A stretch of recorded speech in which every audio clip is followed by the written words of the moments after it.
হচ্ছে 22 যেদিন মিষ্টি বিতরণ হয়, ভারত থেকে মিষ্টি বিতরণ হয়েছিল একটা, ওটা 21 বা 22 তারিখে। এর পরপরই আপনার যে বাংলোটা ছিল সেক্টর কমান্ডারের, সেই বাংলোতে কর্নেল মুজিবের গাড়ি থাকতো, তারপরে তার হেল্পিং হ্যান্ড থাকতো, কুক থাকতো, বাট তারা ফুল ফ্যামিলি একটা নর্মাল যে ফ্যামিলি কোয়ার্টার যেগুলো ক্যাপ্টেন মেজর বা লেফটেন্যান্ট কর্নেলরা থাকেন, সেই একটা বাসায় ওনারা শিফট হয়েছিল।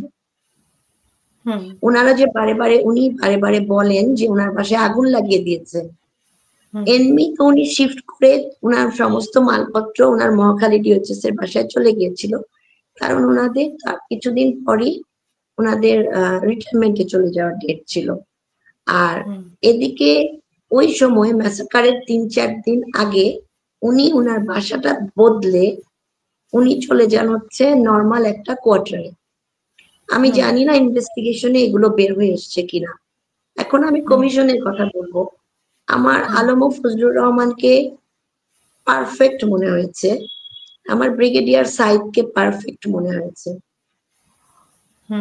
আমার একজন লেকচারার হবেন উনি, ডাক নামটা মনে হয় চন্দন, ওনাকে পারফেক্ট মনে হয়েছে। ওনার সাথে আরো একজন ছিলেন, উনিও সিভিল। এই 4 জন ছাড়া আমি কারো উপর কোনো আস্থা পাইনি।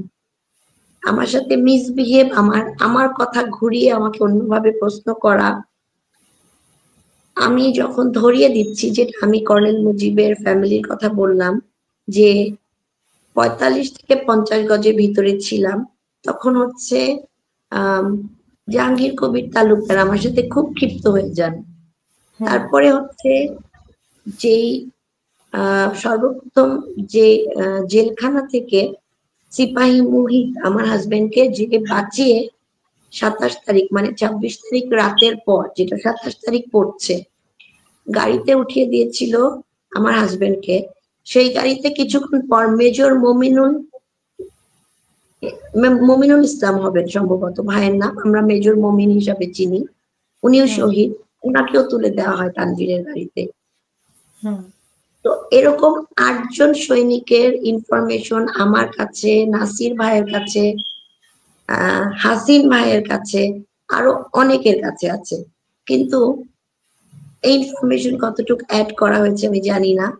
ডিআইজি আকবর আছেন, ওনাকে যখন আমি বললাম যে এখন মুহিতের কথাটা কি বলছেন না কেন, প্রথম যে রিপোর্ট দিয়ে দিল 25 জুন, তখন আমি বললাম যে মুহিতের স্টেটমেন্ট নেওয়া হয়েছে মে মাসে, এপ্রিল মাসের লাস্টে থেকে মে মাসে, তাহলে কেন আমার হাজবেন্ড যে অ্যালাইভ ছিলেন সেই জিনিসটা কেন সামনে আনছেন না?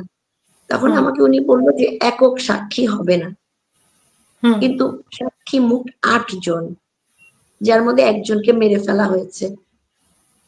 হ্যাঁ, পুলিশের যে আলেপ আছে সে ড্রিল মেশিন দিয়ে তাকে মেরে ফেলেছে।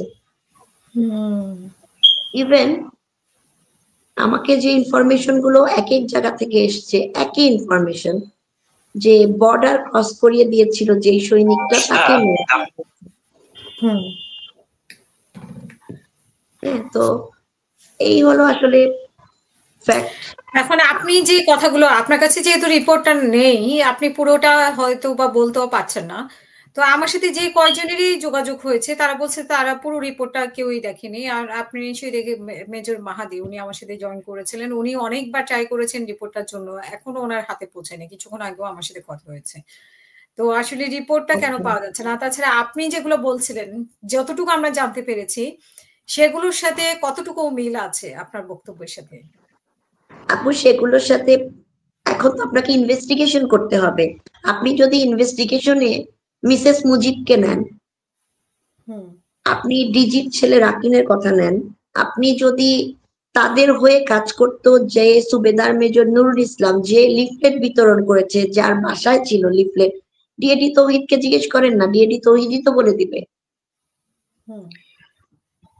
অফিসারদের জান বাঁচায় আবু সাইদের মতো করে এডি আওয়াল, সেই রোলটা দেওয়া হয়ে গেল আপনার এস এম নুরুল ইসলামকে। এবং তার ছেলে আওয়ামী লীগের সর্বোচ্চ বেনিফিশিয়ারি, আমাদের কোনো ভাবিরাও না। এবং তার বাবাকে গেজেট করে শহীদ, আপু তার বাবাকে গেজেট করে শহীদ করা হয়েছে। যেই সুইমিং পুলের চতুর্দিকে ছাত্রলীগের লোকরা দাঁড়িয়েছিল, যারা হচ্ছে অফিসারদেরকে গুম করে মেইনলি, সেই সুইমিং পুলটার নাম করা হয়েছে তার বাবার নামে। আপু এগুলো কি মেনে নিতে পারছি বলেন? তারপরে আমি বললাম যে আলম ফজলুর রহমান, ব্রিগেডিয়ার সাহেব, চন্দন এবং আরো একজন আছেন, ওনার নামটা আমি ভুলে গিয়েছি, এই চারজন ছাড়া আমি কাউকে বিশ্বাস করি না, একদম না।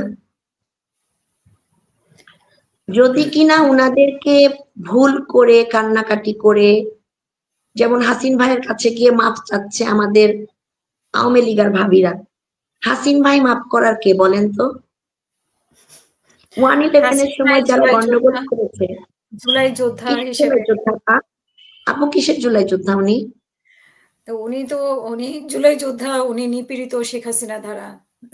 হ্যাঁ, উনি প্রথমবার গুম হয়েছে, সত্য কথা। কেন গুম হয়েছিল উনি?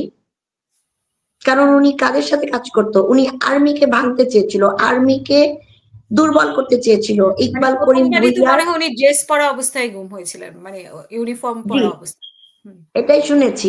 উনি আর্মি ক্যাম্পে অ্যাটাক করাতে চেয়েছিলেন। আপু ওনার কথা 2005 সাল থেকে, যখন ছোট হরিণাতে গিয়েছি রাঙামাটিতে, তারপর থেকে আমি ওনার কথা শুনছি, কিন্তু ওনাকে এসে আমি বাই ফেস দেখেছি 24 সালে। আমি তখনও বুঝিনি যে এই হাসিনুর রহমান তখনকার লেফটেন্যান্ট কর্নেল হাসিন। হ্যাঁ, আমি অনেক পরে জিনিসটা জানতে পেরেছি। এবং ওনার ওয়াইফের যে মিসবিহেভ, শুধুমাত্র ইকবাল করিম ভুইয়ার এগেনস্টে আমি কেন, ওনার মেয়েদের যে মিসবিহেভ, আমাকে বলছেন এই জাতি নিয়ে কথা বলার মতো কোনো যোগ্যতা আমার নাই। তো আমি আসলে কমপ্লেইন করার জন্য কখনোই কথা বলতে চাই না, কিন্তু সারাউন্ডিং এরকম থাকে যে আমার কমপ্লেইন গুলা চলে আসে। মানে শুধুমাত্র ইকবাল করিম ভুইয়ার জন্যই কি উনি ওনার সাথে, মানে উনি আপনার উপর খেপেছেন? জি, শুধু আমার সাথে খেপেছেন তা না আপু, যেই সমস্ত বিডিআর এর সৈনিকরা, আমি এখনো বলছি বিডিআর এর সৈনিকরা সবাই খারাপ ছিল না, ছিল না। তাহলে আমরা অন্তত যেটা আমাদের আব্রু নিয়ে আসতাম না। ঠিক আছে, অল্প হোক বেশি হোক ভালো ছিল। আবার একটা অংশ ছিল জঘন্য খারাপ, যারা ধরেন কিছুই করে নাই এসে কাপড় ছিঁড়ে দিয়েছে, যারা কিছুই করে নাই বেউনেটের মুখটা দিয়ে বিভিন্ন ভাবিদের বাচ্চাদের গায়ের মধ্যে খোঁচা দিয়েছে। এই কমপ্লেন গুলা যখন আমি আমার ওই বইটা লিখবো করে লিখেছিলাম, তখন হাসিন ভাই আমাকে বলেছেন যে কি করবেন ভাবি, ওরা অশিক্ষিত, মাফ করে দেন। একজন রেপিস্ট, একজন অ্যাবিউজারকে আমি মাফ করে দিব? একজন খুনিকে আমি মাফ করে দিব? বলেন তো।